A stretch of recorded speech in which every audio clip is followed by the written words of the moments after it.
welcome to another episode of Multiverse Musings, the vidcast and podcast. As always, I'm your host, Adam, and with me this week is my co-host, Chris. Chris, how's it going? Couldn't be better, Adam. Happy to be here with you. How are you doing, man? I'm doing well, doing pretty good. This is your first foray onto the, I guess we can call it the main show. Because it's, DC is what I started podcasting about. So whenever I do one of these, this is the main show. That doesn't take away from anything of the other shows that we do, because I love doing them all. But, it's just a turn of phrase. And it's your first time talking DC proper with us. So this is a special episode. The main piece of entertainment we're going to be, the main event of this particular episode will be our review of the final two episodes of Season 3 of Titans.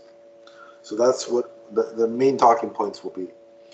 But, Chris, as you know, recently we had the second annual edition of DC FanDome, and there were quite a bit of cool stuff revealed. Yes. At the event. So just to kind of get your thoughts on what went down, what did you think of the overall event, just to start, before we get into specifics? Well, I didn't really sit down and watch the event for the 4 hours that it was on. I sort of caught up later and watched all the trailers online and on YouTube and through social media and things like that. So I wasn't actually there for FanDome, but it seems like they gave us a lot of stuff, man. Yeah. I mean, think about all the various things that are in different stages of production that we got something about.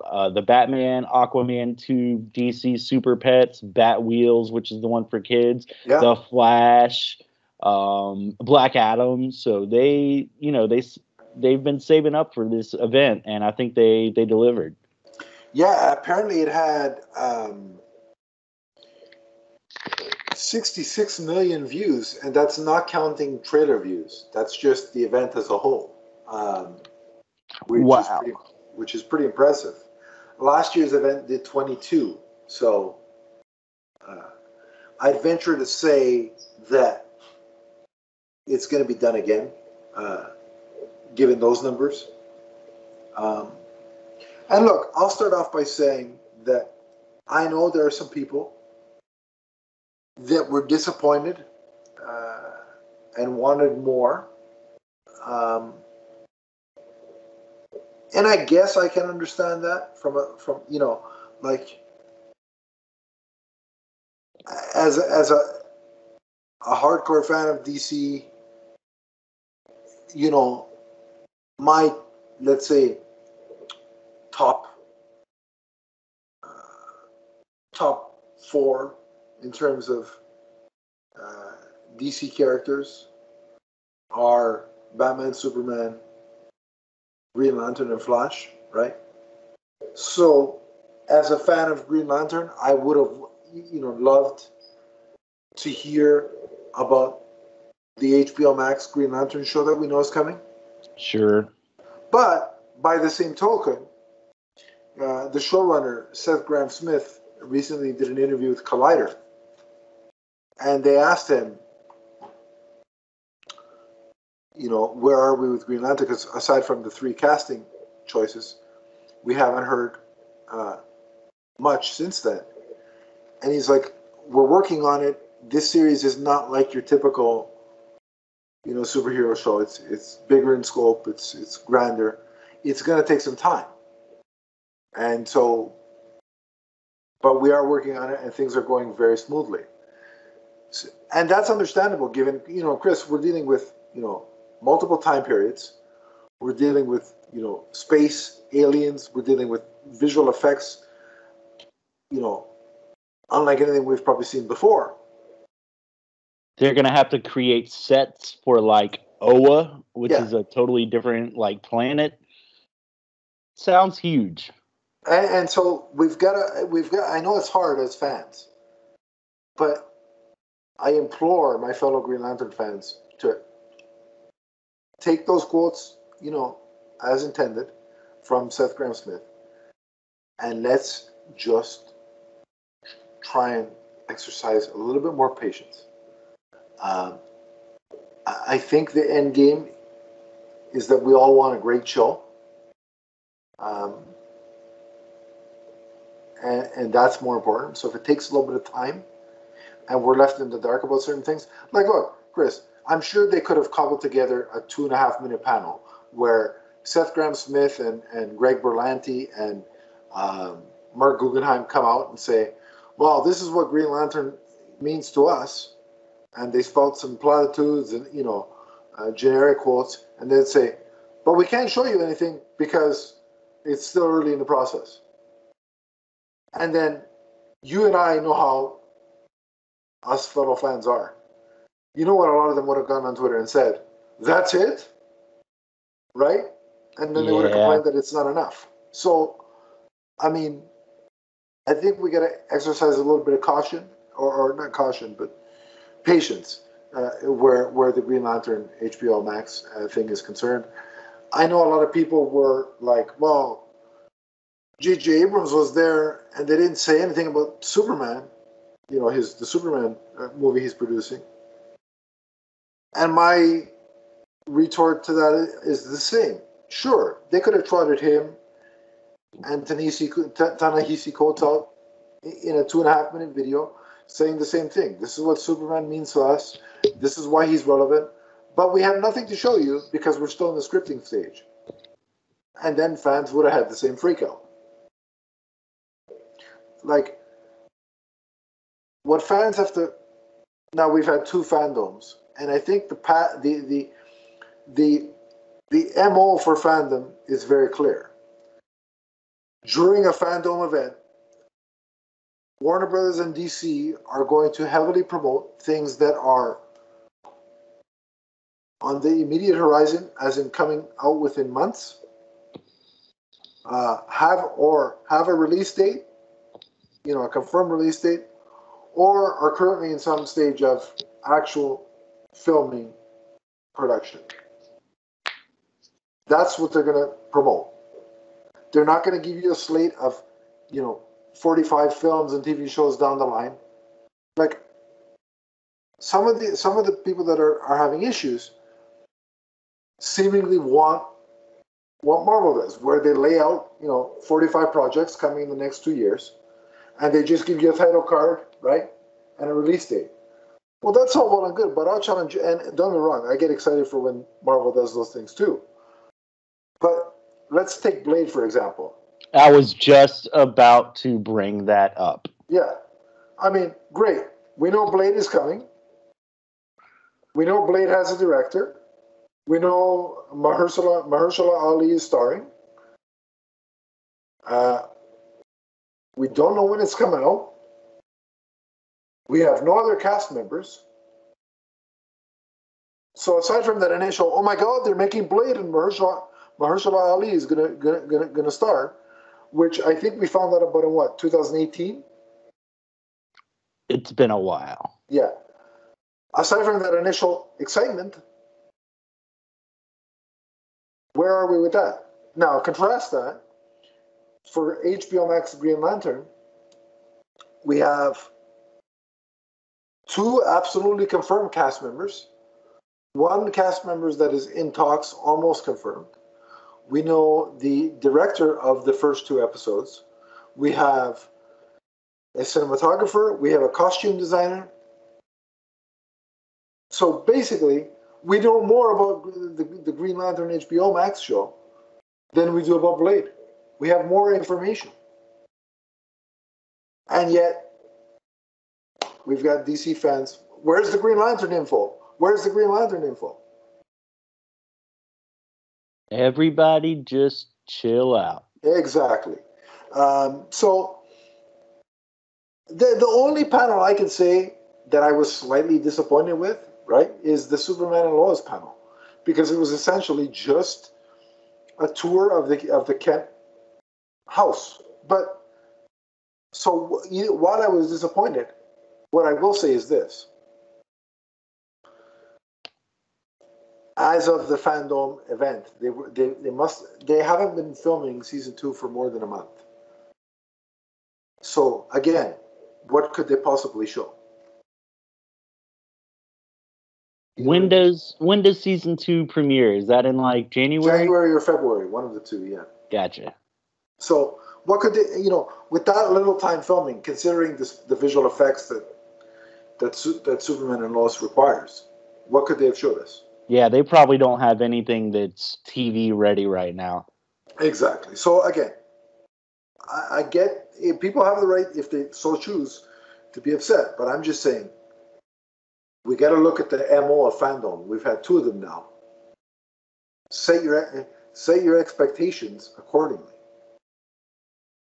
Is my thing. But on to the stuff we did get. What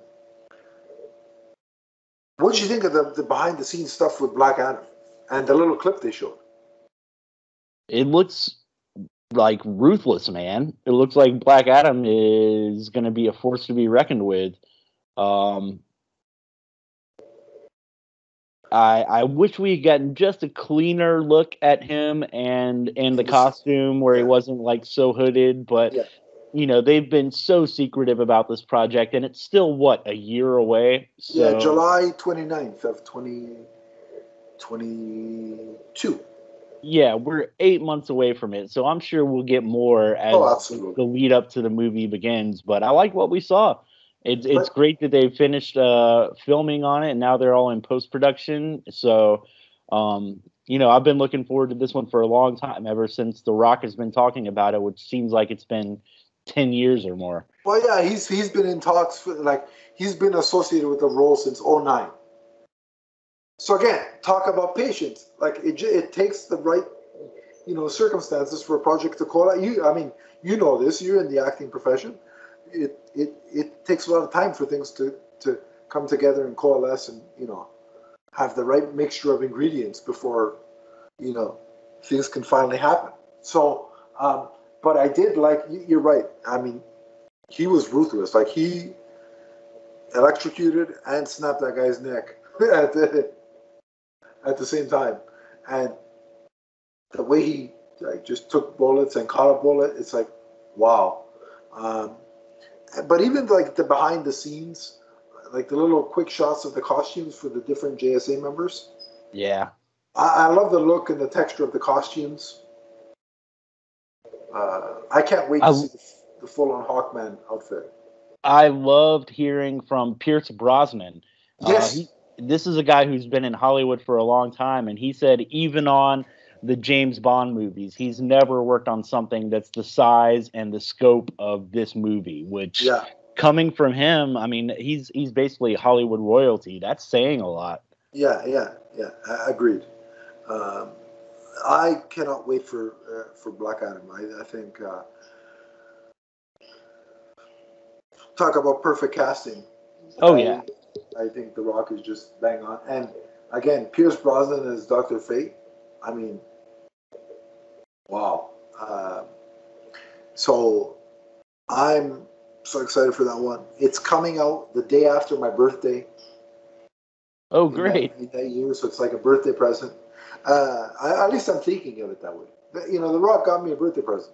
And that's my story, and I'm sticking to it. But when I saw the footage, I tweeted out, this is simply awesome, and then a hashtag Black Adam, and the Rock actually retweeted that. So I got retweeted by the Rock, which is something I never thought I'd get an opportunity to say.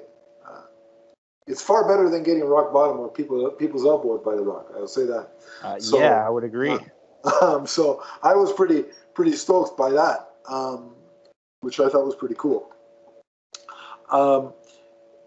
Let's go on to, before we get into the actual footage, the little clips that we saw, let's go on to the more behind the scenes kind of stuff that we the behind the scenes stuff. So we got Aquaman, the Last Kingdom, or the Lost Kingdom, I think it's called. What'd you make of all that? Because that was just more production art and some green screen. So what are you thinking? What are your thoughts? What's your thoughts on that? Two specific thoughts that jump to mind. Number one, Black Manta looks awesome. Oh yeah, Looks absolutely perfect. yeah, And I really like Aquaman's new stealth suit that we got a little glimpse of.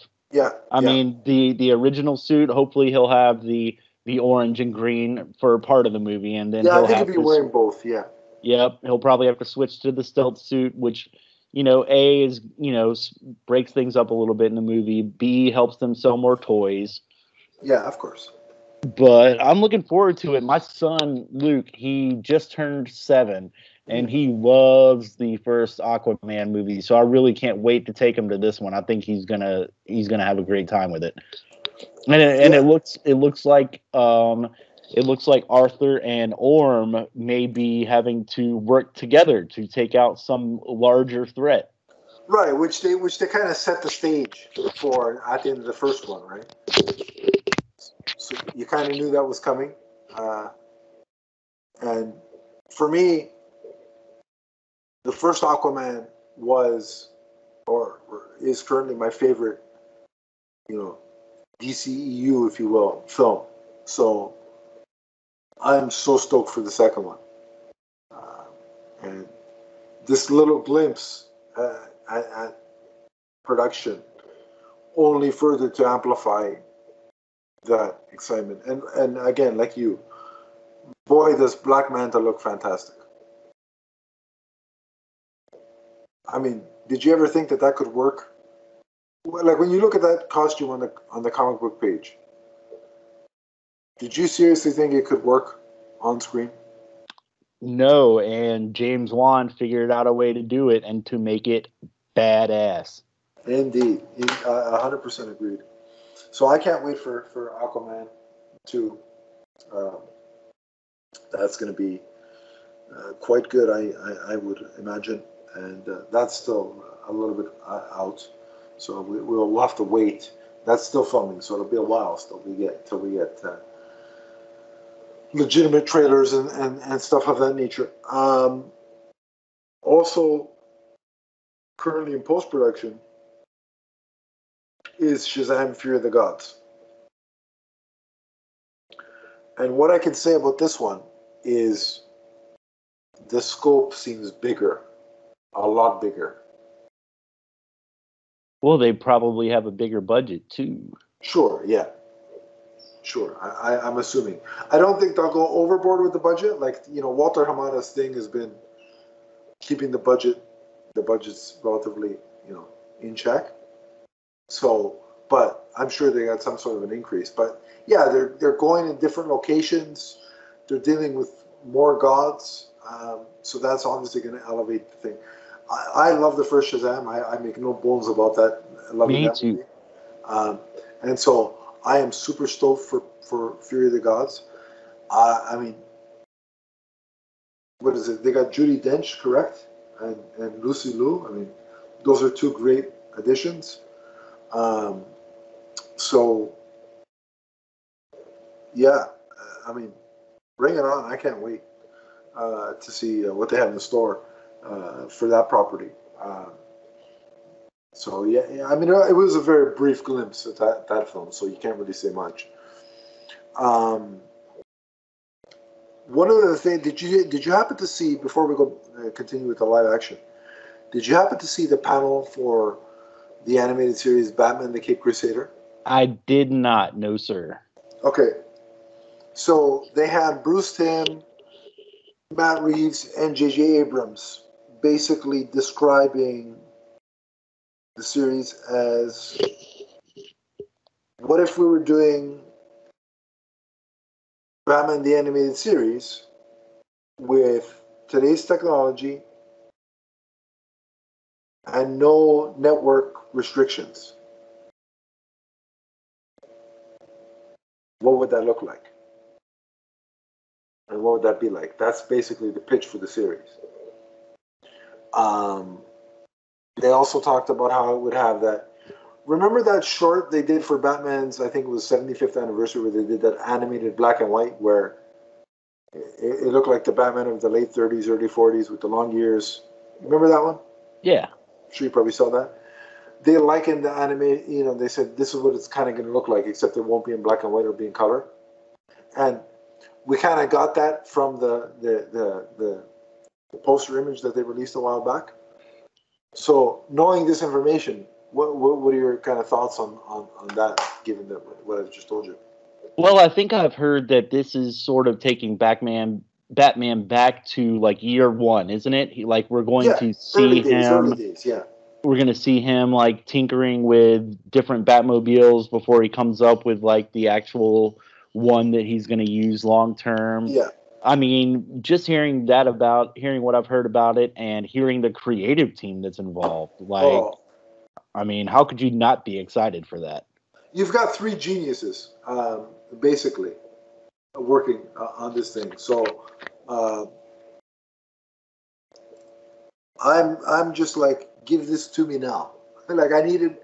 And again, I'm going to practice what I preach and show restraint. But all things being equal, if Matt Reeves, J.J. Abrams, or Bruce Timm want to drop this in my Google Drive box, right now, then I'd happily watch it. But that's not realistic, and that's not the case. So we'll have to wait. Animation takes quite a bit of time, so I'd imagine we won't see an air date until 2023, possibly. But it's going to be worth the wait by the sounds of it. Now, you have youngsters, Chris, as you alluded to. So what do you make of the Super Pets thing?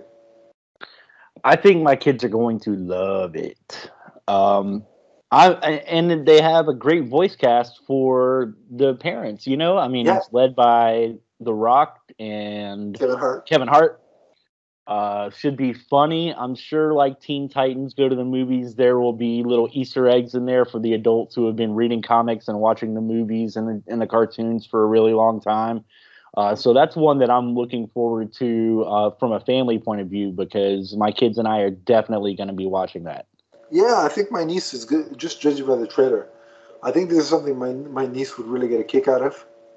So it'd be cool to get to take her to see it at some point. And that is a theatrical release, right? Correct, as far as what they've said, yes. So I'm looking forward to that. I think that comes out in 2022, correct? Yes. And I always look forward to movies that I can take my kids to. When I was a kid, that was something that my family and I did a lot. We would spend a lot of time in the movie theaters. So the last movie that I took the kids to was Shang-Chi, and they really enjoyed it. Oh, good. Yeah, I can't wait to watch that on Disney Plus in a couple of weeks here. Yeah, so this is a good one to look forward to. I can circle that on the calendar, and we can have a family fun day. Fantastic, sounds good. Yeah, it looks cute. It looks fun. All right, so back to live action. We got basically it was a teaser of The Flash. Now, Chris, you've heard me talk about how stoked I am for The Flash. I just said my Flash is in my top 4. So I would have been excited for this if it had 0 Batman in it, right? But the fact that it has 2, and one of which is quote unquote my Batman, which is Michael Keaton. Seeing any footage, I was like, okay, I don't care what you're gonna show me. I'm here for this. And just a descriptor of the footage. It opens up with a Central City taxi cab. Yep.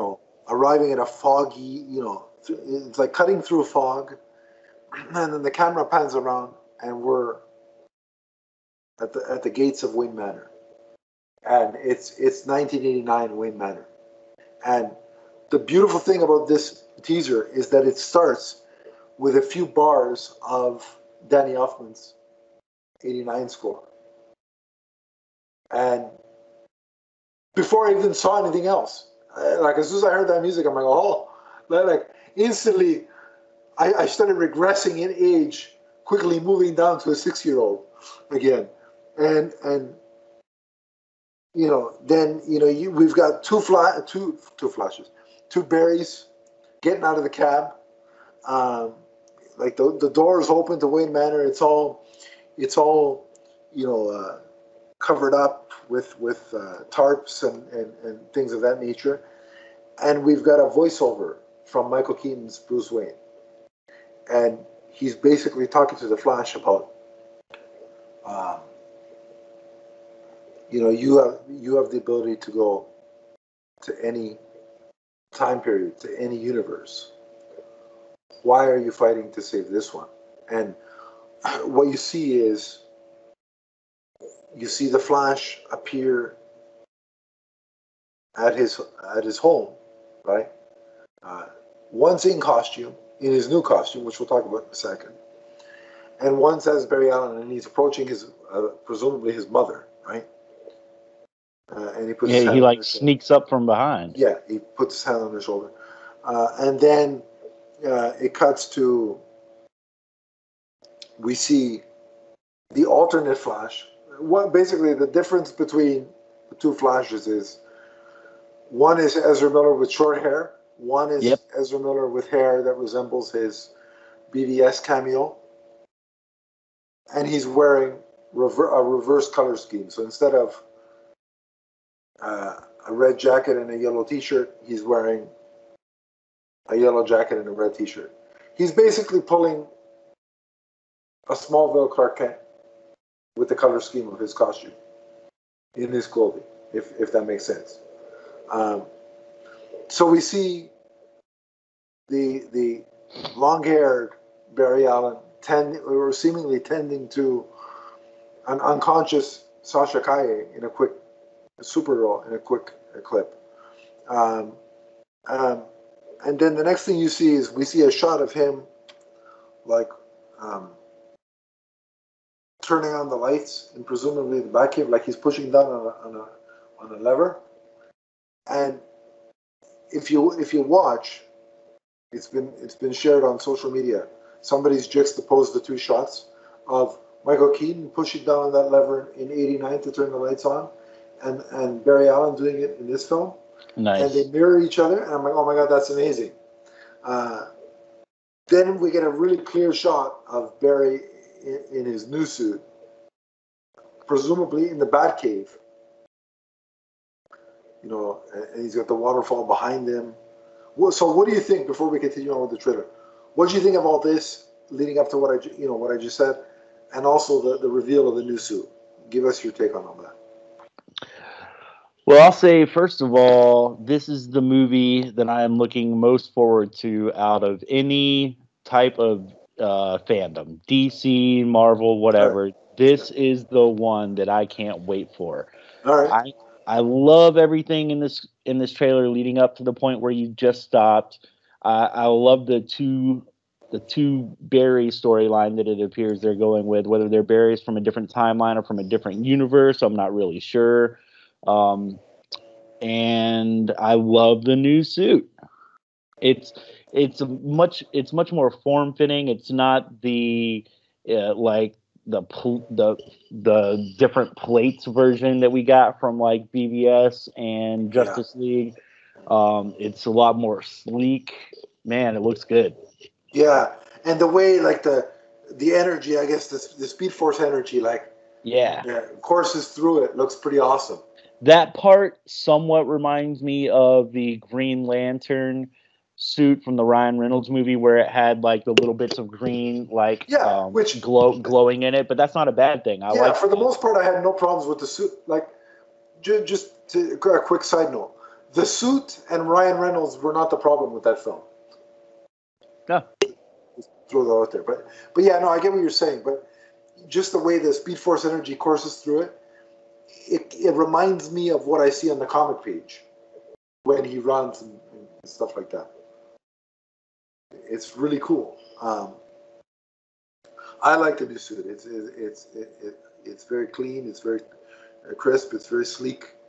And when you think about it, and I had no problems with the Justice League suit because the way they explained it made sense. But when you think of a speedster, you always want to think of him as wearing something, more sleek, slender, and more movable. You know what I mean? So I like that. So and it seems like you liked everything about this as well, up until this point. And then we see, then we get a shot, basically the shot of all shots, which is you have the three characters. You have R. Barry, Barry I Prime. assume it's R. Barry in his suit without his cowl. You have alternate Barry with what he's done is he's taken a makeshift Michael Keaton Batman suit and turned it into a makeshift Flash costume. Like he spray painted the Flash logo on the boots and made it. And no, but even on the Batman chest logo. Oh yeah, he spray painted the lightning bolt, and he's obviously spray painted it red. It's like, what is he, like the NWO version of the Flash? He's spray painting suits. It was I had a laugh with that, but anyway, and we see a little bit of Sasha Kaye in her Supergirl outfit, and I'm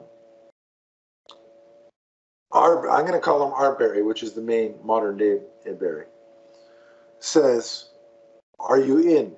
And then all you hear are, doom, doom, footsteps, and you see the back of Batman's cowl, and it's unmistakably Michael Keaton's Batman. And I got to be honest, all I needed was that, and whatever shit I had left, I lost it all. Like I was like, okay, like it was as hard as this is going to be to believe. I am slightly more excited for the Flash than I am for the Batman. It's only ever so slight, but I'm not going to lie. The power of nostalgia and the power of Michael Keaton has caused that.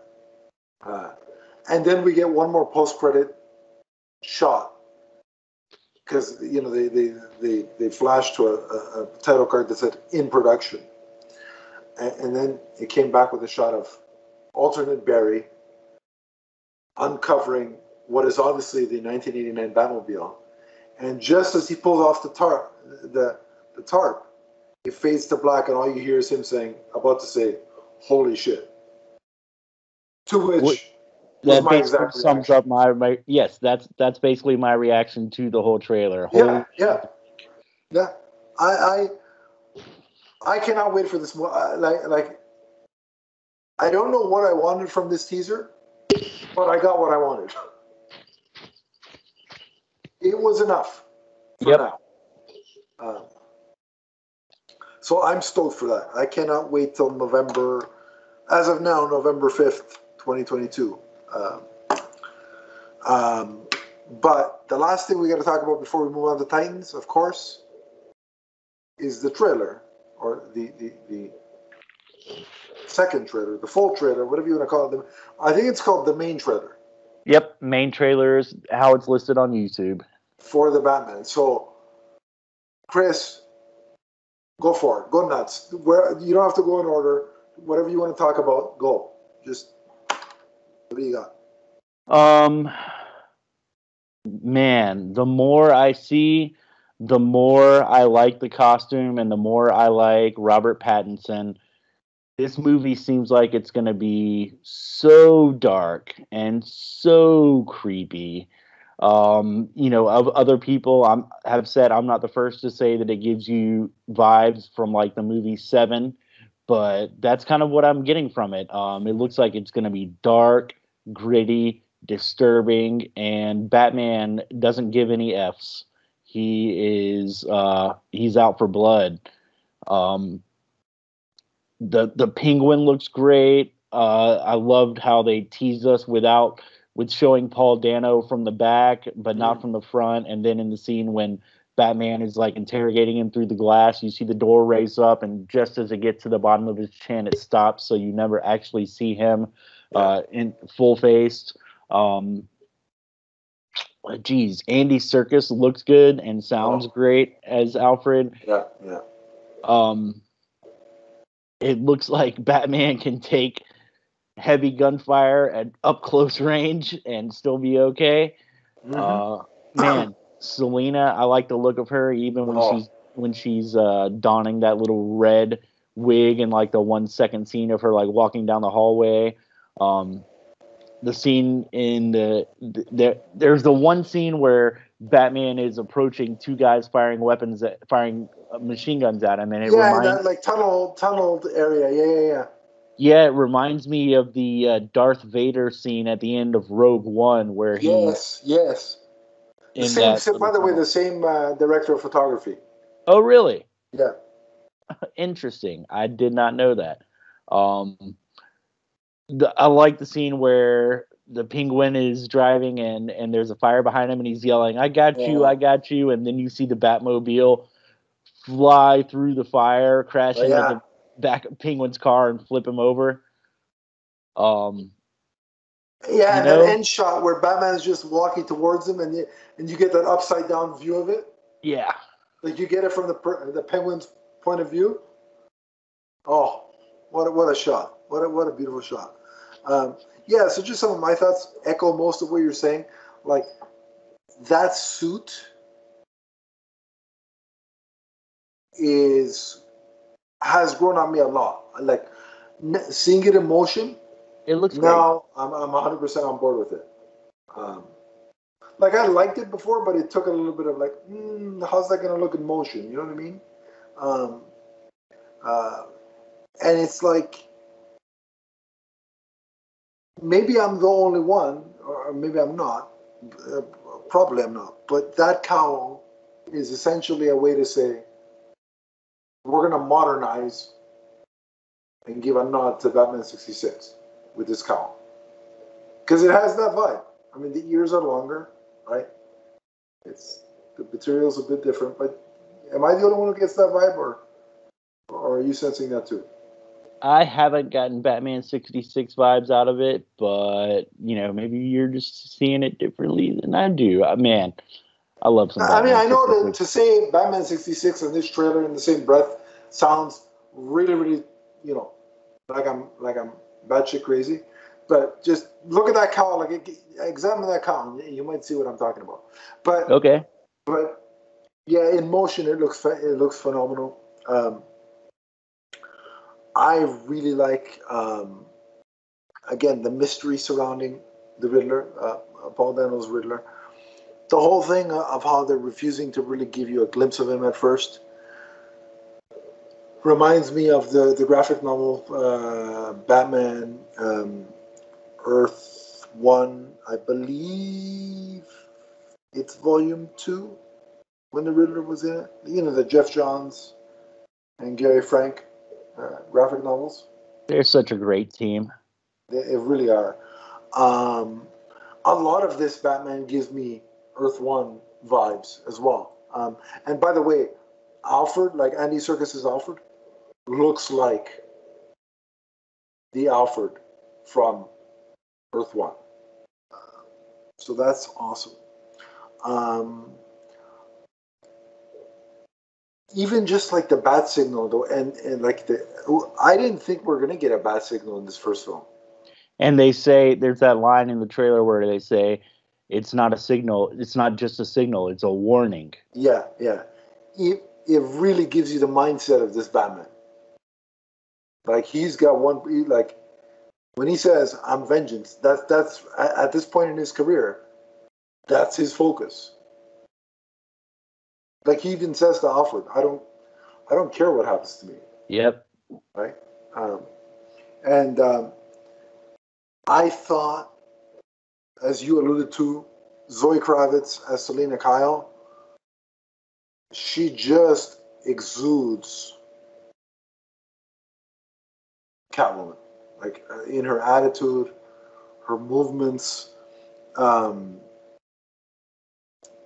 the dynamic with her and Robert Pattinson's Batman looks to be spot on.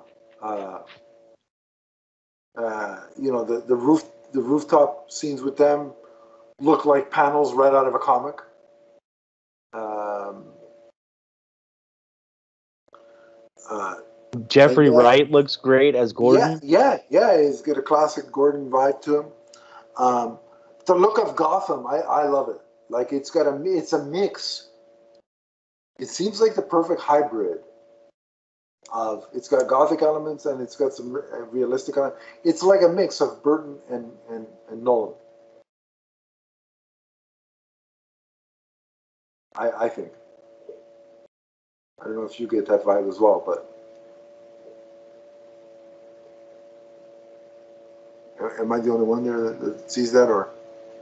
No, I think you're right in that. I think it's going to combine some of the elements kind of from both series. Yeah, I can't believe I still boggles my mind that the Penguin is Colin Farrell. Like you can't tell. Yeah, that's some like Academy Award winning makeup level stuff. Yeah, yeah, and you know a thing or two about the makeup and the prosthetic stuff and what that entails. So that was impressive to me.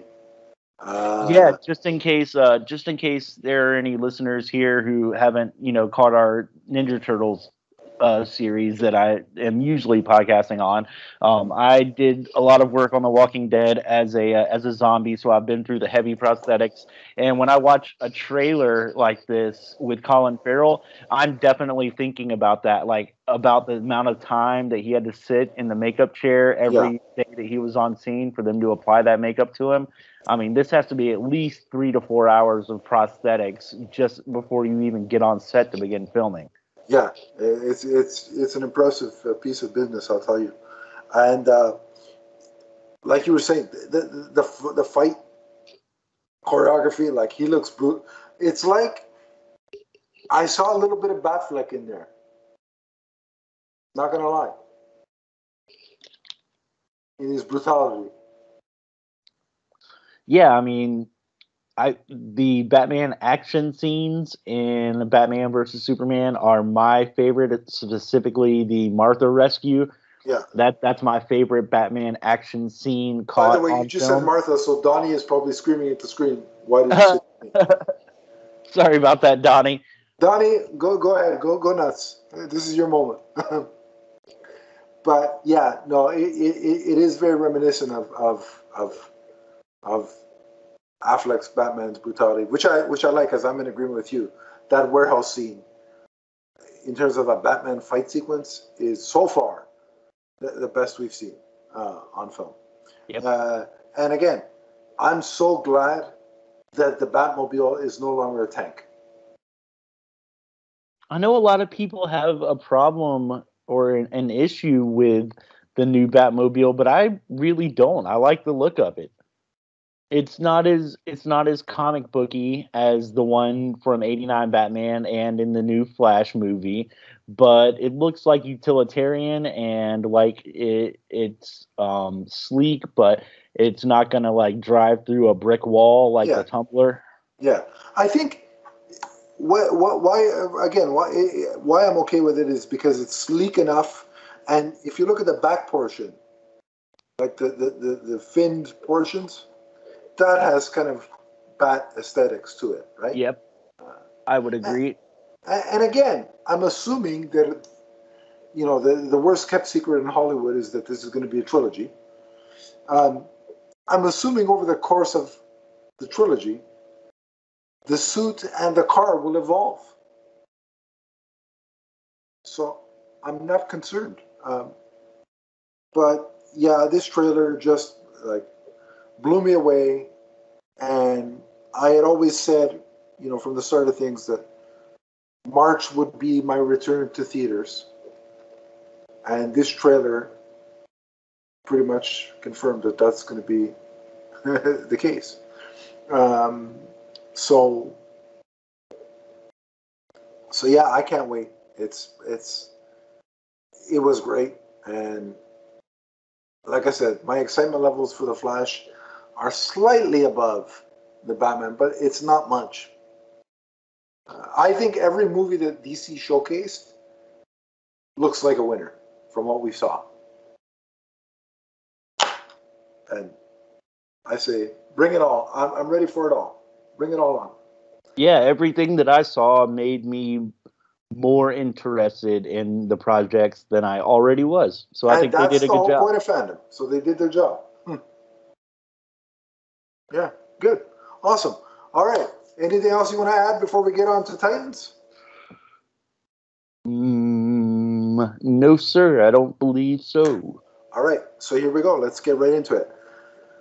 First episode of the 2-Up is episode 12 of season 3. So, Chris, give us a little bit of a breakdown on what happens in this episode. Sure.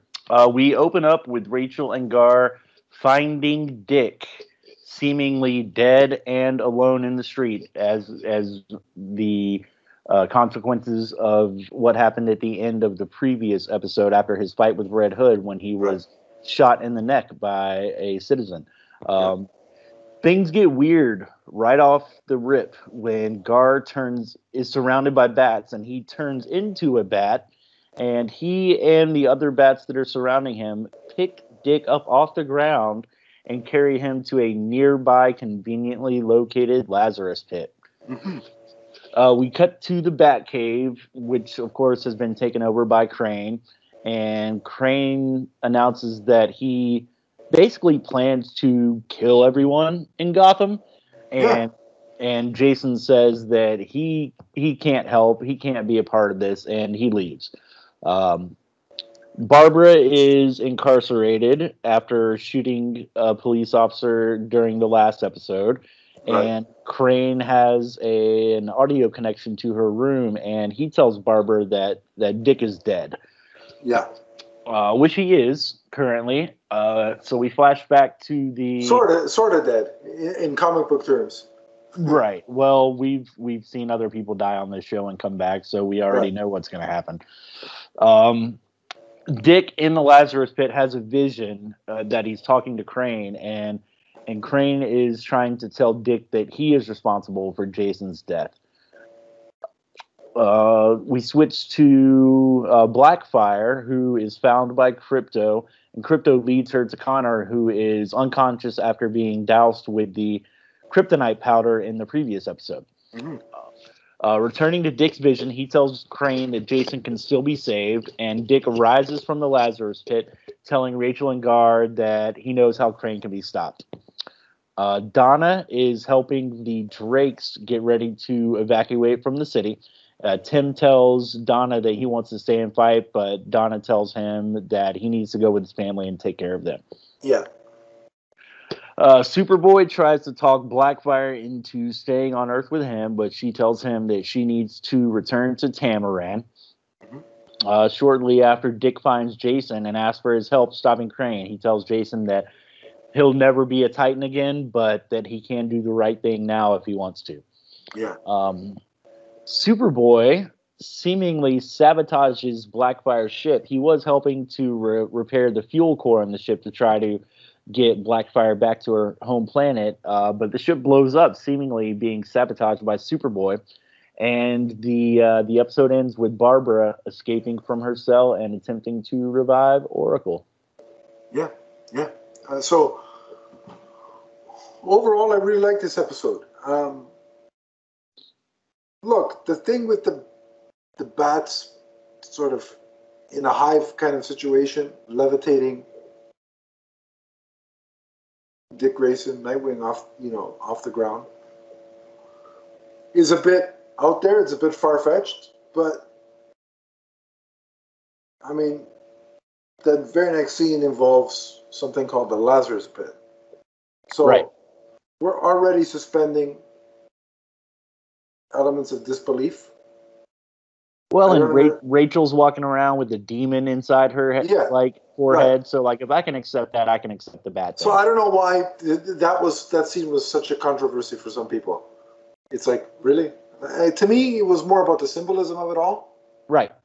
It was very much like, Batman Begins, when Bruce is surrounded by those bats and he stands up straight and sort of overcomes his fear.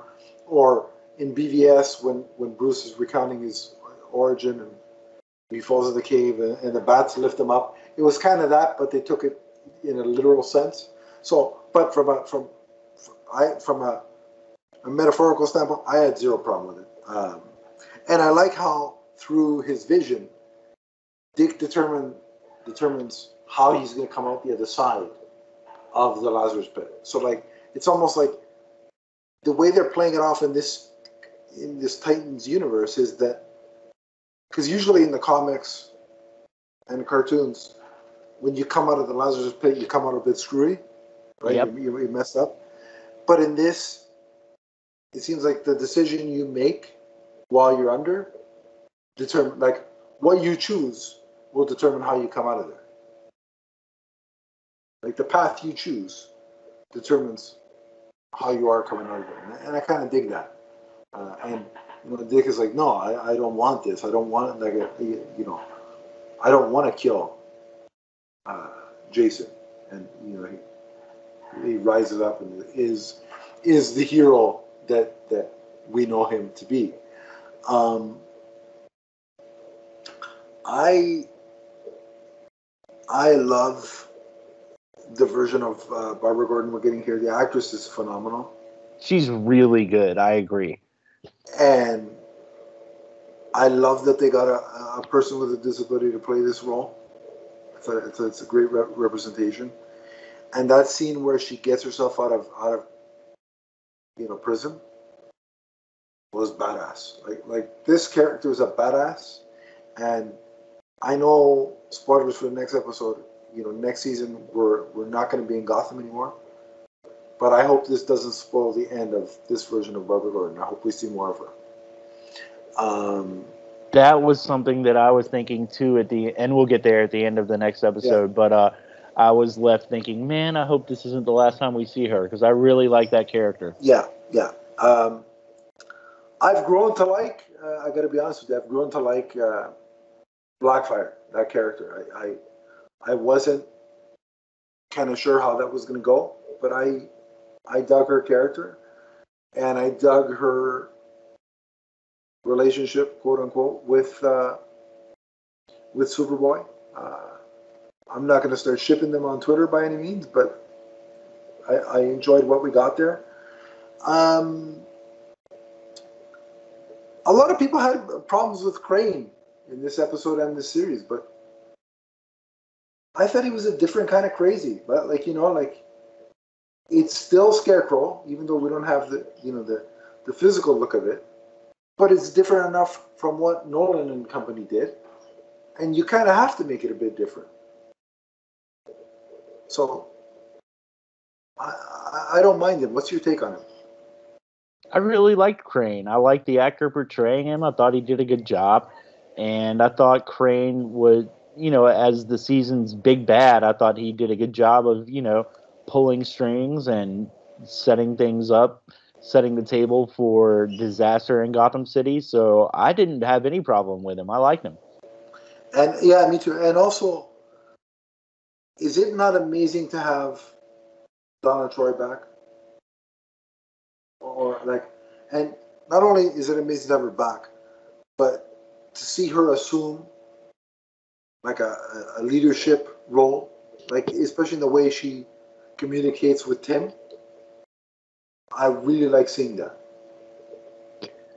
I agree. When she was quote unquote killed in last season, I didn't really take that too well.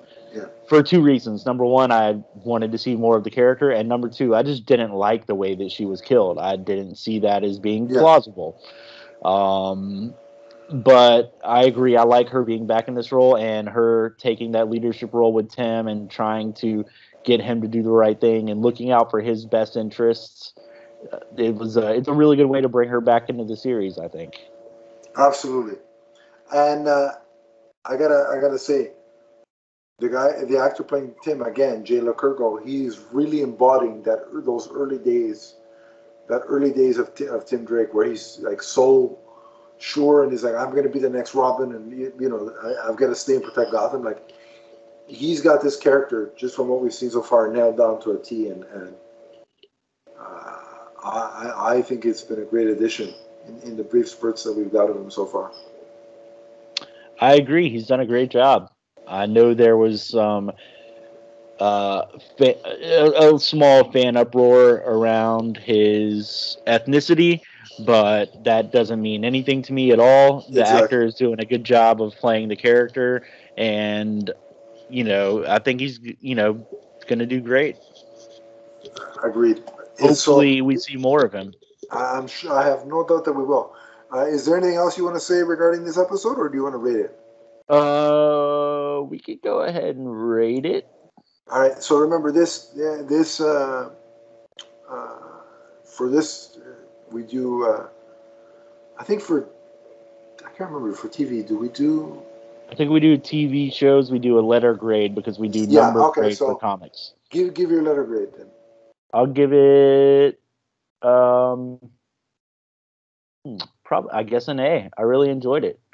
Yeah, I really didn't have much problems with it, so I'm going to go ahead and say give it an A as well. I really enjoyed this episode. It really teed up the final battle. Like, you got the plan was formulating, the group was coming together, or the factions of the group were coming together. So yeah, I thought it was very solid. And so that brings us to the season 3 finale. So give us a description, Chris. We open with, is it Barbara's assistant? Is that who V is? I know she works in the police department, but is she Barbara's assistant, right? Yes. Okay, so V reveals that she has actually been working for Argus the whole time, and that Ra's al Ghul was responsible for placing that Lazarus pit in Gotham. So it wasn't just conveniently located there. Ra's al Ghul put it there for a reason. Corey confronts Connor about blowing up Blackfire's ship in the last episode, and Blackfire says that even though Connor acted selfishly, she would have done the same if the roles were reversed. Because Connor really just wanted her to stay because he loves her now. As Barbara and Dick are talking, Crane interrupts over the communication system and tells Dick that there are 10 bombs with his fear toxin. Is it his fear toxin? Yes. Or scattered across the city. Dick, as he's driving down the street, sees a bomb explode in front of him, and we see the fallout as people begin dropping dead to the street. Barbara tells Dick that Satellite is estimating between 500 and 2,000 people dead from that one bomb. The Titans are poring over Scarecrow's poem to try to find clues to where he has stashed the bombs. And suddenly Dick tells everyone to stop, that they're going about it all wrong. And he tells the Titans and Barbara there's a new plan. Instead of searching for the bombs, which is what Scarecrow is trying to get them to do, go on a wild goose chase, he says they need to take the fight directly to Scarecrow instead of searching for his bombs. So Dick, Tim, and Gar head near Wayne Manor, and Dick tells Gar to try to turn into a bat again to get inside the system and shut off the alarm system. Gar says he's not sure if he can do that because the last time he did it, he was operating in a hive mind of 100 other bats. But he is successful and is able to get inside Wayne Manor. Rachel, Corey, and Blackfire travel to the Lazarus pit, where Rachel uses her dark magic. Is she like absorbing the... That's what it looked like, yeah. She's absorbing the waters of the Lazarus pit. Right. So that was weird. Yeah. She's vaping. It's mystical vaping. Dark vaping. Yeah, there you go. Jason allows himself to be captured by the GCPD, so they'll bring him into Wayne Manor, where he sees Gar in the hallway, and Jason tells Gar that Dick sent him inside and that he is on their side. Then he whirls around and shoots an approaching GCPD officer to prove that he's on their side. Downstairs in the Batcave, Crane begins the detonation sequence only to find when it reaches 0, nothing happens, and Barbara has overridden the Bat computer remotely. Dick, Gar, and Tim confront Crane. Tim knocks him out with a punch. And outside, Connor, Corey, and Blackfire watch as. So they have sent like the Lazarus pit or the energies of the Lazarus pit up into the sky and created a storm. And this Lazarus rain begins raining down on the city, reviving those who had been killed by Crane's toxin. Right. Bruce returns to Gotham to find citizens rebuilding the city, and he finds his home in poor repair after having just been used as the Scarecrow's base of operations. Jason tells Bruce that he can't live at Wayne Manor anymore, and he leaves. And Bruce says goodbye, son. And back at the GCPD, Dick tells Barbara that Jason is leaving Gotham, and so is Dick. He tells Barbara she can come with him, and she tells him that he could always stay. But neither one of them decide to do that, so looks like they're not going to be an item, at least for now. And Dick pulls up with an RV to take the crew on a cross-country trip to San Francisco. Donna lets them know that she won't be coming with, and it ends with Dick asking Tim if he's going to join them. And Tim gets super excited and jumps on the bus. So I think we have our new Robin. Right, yeah. So what I liked about the way some of this unfolded was off the start of the episode, Dick makes it very clear that he is going to keep Jason's involvement in all of this as much of a secret as possible, because he doesn't know how the other Titans would react. That makes a lot of sense to me. Well, yeah, Jason killed Hank. Yeah, so it's like, I totally get that. I know some people were like, again, he's keeping secrets, but it's like, yeah, of course. If he would have been straight with them, all hell would have broken loose, and how would they be able to stop Crane? Right? How could they unite to stop Crane? Sometimes you have to compartmentalize. You know what I'm saying? Yeah, exactly. Everyone doesn't have to know everything. On that same front, jumping ahead, when Gar gets into the Wayne Manor and overrides the system, I like the fact that the password is Selena Kyle, and the one who knows that is Tim. And the reason that's cool is because it shows you how much research and studying and how much of a fan Tim Drake is of Batman and Robin. Like, he knows their histories, he knows the ins and outs, and that is very, very true to the comic book mythology. So I dug that 100%. And I like how, Gar's like, who's Selena Kyle? And again, I'm by no means, I'm not going to start hashtagging Batcat forever and all that nonsense, because I don't do that. But in the right circumstances, I do like Bruce and Cal together. So that was a cool nod. Speaking of passwords, can I tell you how much I loved the alarm code being 42069?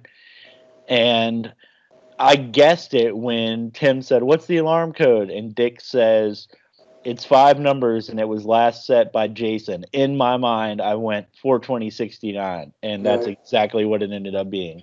Yeah. Yeah, no, it was very clever. Very clever. Very well done. In terms of, the overall plot to sort of diffuse the bombs and to prevent the fear toxin from killing that many people, I thought it was a very clever plan. I mean, it made sense for, again, when you suspend disbelief to allow for all these scenarios to play out. Makes sense in that context. And it was a way to get every member of the team working together and doing something to accomplish to achieve the solution. That is key. Anytime I can see the majority or all of the team working together in unison to accomplish a goal, being a Titans show, that's what I want to see. So I'm glad they gave me that. Like, everybody had something to do. We saw Connor use his super breath, like freeze breath, which, to my knowledge, I think this was the first example of it, wasn't it? I think. I could be wrong there. You might be right about that. That was cool. And also, the two Tamarinian sisters using their powers to create that energy, the force field around the vapors from the Lazarus pit to allow it to elevate, levitate, to help Rachel allow it to levitate and do what it needed to do. Again, all of them working together. I loved it. And seeing Donna use the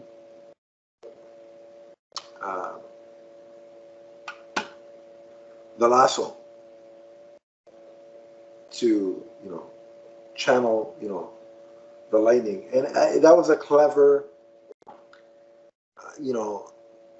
I think it was the writers and producers of the show saying, yeah, we screwed up with the way we killed her, so now let's let her have mastery over the lightning. And I thought that was a clever way to right the wrong there. Man, her rope was really long. Yeah, and you could see it in the smirk. Like, you could even tell the scene was kind of meta because you could see Connor Leslie smirking as she was doing that. And it was also a kind of a nod to Wonder Woman 1984 when Diana was riding the lightning, so to speak. Right. That's what I thought of for sure. Yeah. So it works on all those kind of fronts. I really enjoyed when Nightwing gets into Wayne Manor and fights off those corrupt GCPD members.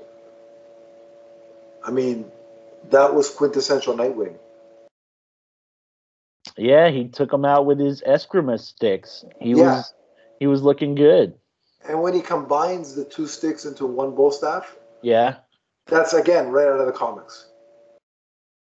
And I'm like, that's amazing. I'm glad they gave him those weapons to use. And I hope now we've seen really Nightwing come into his own for good this time. So we can get, in season 4, we can get more full-on Nightwing, action.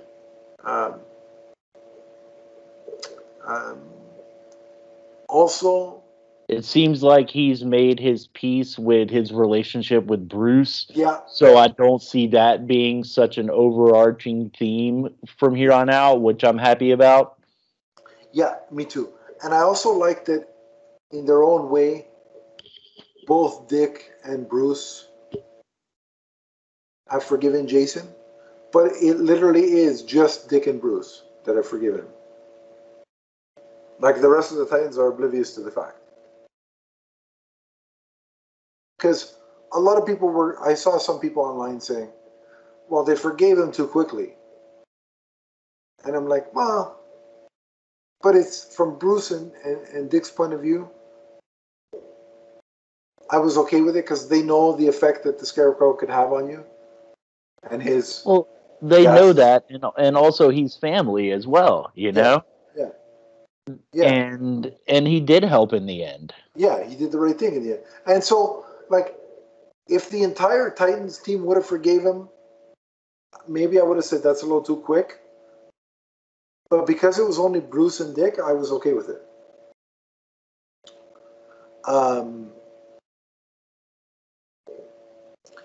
With the way they left off, I'm in agreement with you that it's pretty obvious that Tim Drake is going to be the new Robin. That's pretty clear as day.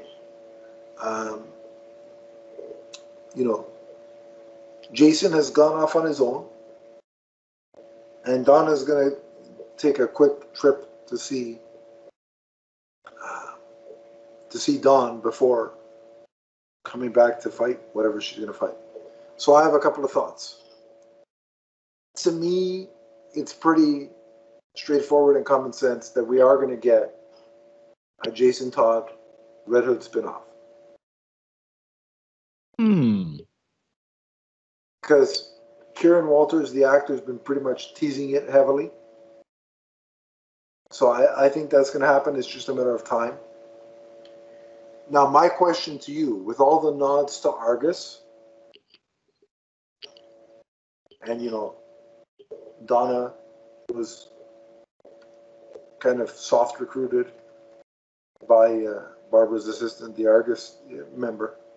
V. Yeah. Do you think, because I thought of, okay, I'm fairly confident that we're going to get a Red Hood spinoff, but do you think Donna's going to join him? And he's going to be part of a covert force, you know, where that's working for Argus and specifically doing the jobs that are too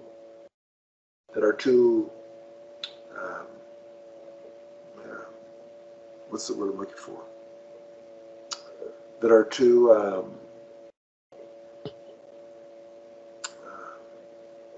unsavory for a government organization like Argus to get involved with.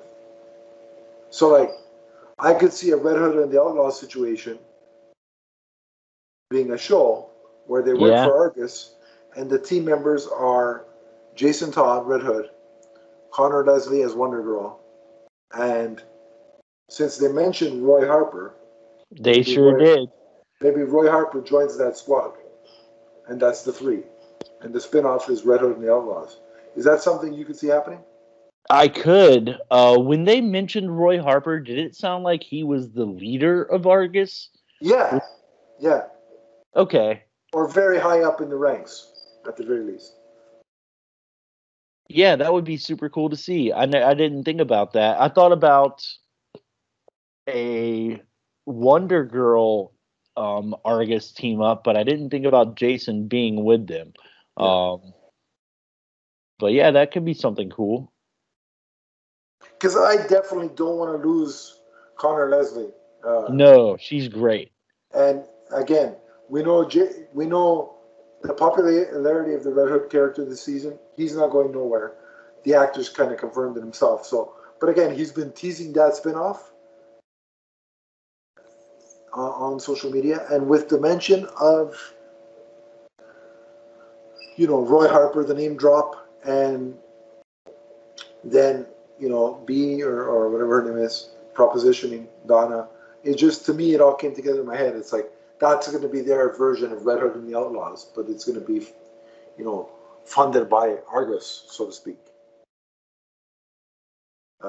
So that's just a thought I had, and we'll see what comes of it. But I certainly, if they announce that over the course of the next few months, I'd be 100% on board.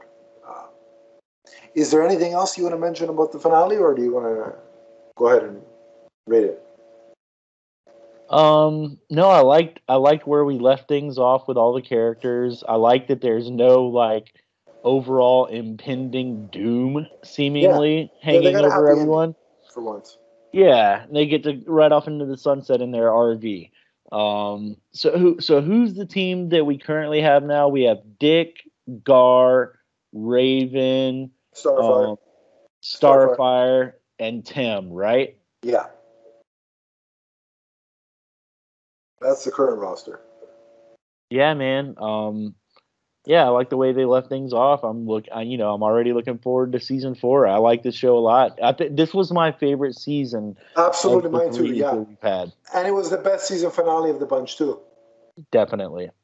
So I was 100%. This season was an absolute win overall. And what would you rate it then? Letter grade. Oh, this one gets an A for me. It was a great finale. They tied up all loose ends. We got some finality with the Bruce and Dick situation. Red Hood is, an outlaw, basically, Yeah, out on his own. And yeah, man, this one just overall solid. I like the way they tied things up. I like the way they ended things, so it gets an A for me. yeah. The only small negative I have is that, like, the one punch knockout to take out Crane. I get why it was Tim, but it's like I want to see what, like, another villain, hopefully in the next season, where all the Titans got to come together and like to take him down in battle. On like I know they did kind of with the fear toxin, but I'm talking like a physical battle. You know what I mean? Sure. Uh, but that's a small negative. Um, It's a minor quibble. exactly, yeah. And so I'm still going to give it an A. Like I said, great finale, great overall season, and I'm so stoked and happy that we got a season 4 announcement at FanDome. And I'm not surprised because this is getting some really good viewership over on HBO Max, so it makes a lot of sense to renew it and keep it going. But yeah, that brings season 3 and our coverage of season 3 of Titans to a close. We will, of course, keep you updated on the news, casting additions, potential spin-off announcements as we hear it. But if you want to keep talking DC's Titans with any of us on social media, you can. So, Chris, where do they track you down? I'm always on Twitter at Chris N. Harrelson, or you can search for my screen name, which is Commodore Schmidlap. You can find us in the Facebook group and talk about this episode when we post about it. Very, very Batman 66, that screen name there. Indeed. Oh, speaking of Batman 66, did you hear when Crane was talking to Barbara in the episode? Uh, he said, "Talk to you later." Same Crane channel, same Crane Yes, that was a time. good nod, yeah. Yeah, that was a good nod. And I will say, because I didn't mention it during the review, but when Dick said, after they've knocked out Crane, and Dick says, "Barbara, tell me something good," and the stupid Yeah. version of Alexa, basically the Batcave version of Alexa, plays "Tell Me Something Good." I couldn't get that song out of my head after that happened. So thanks for that, Titans music department. But yeah, if you want to keep in touch with me, it's at Adam_LeafsFan on Twitter. We have a Twitter handle for the podcast network, which is at MMNPDC. As Chris alluded to, we have the Facebook group, which is listed in the link below. Click the link, ask permission to join. I will add you. We can keep the conversation going there. But until next season, remember that the Titans are forever. From the first time they enter Gotham to the last. So long, everybody. Bye-bye.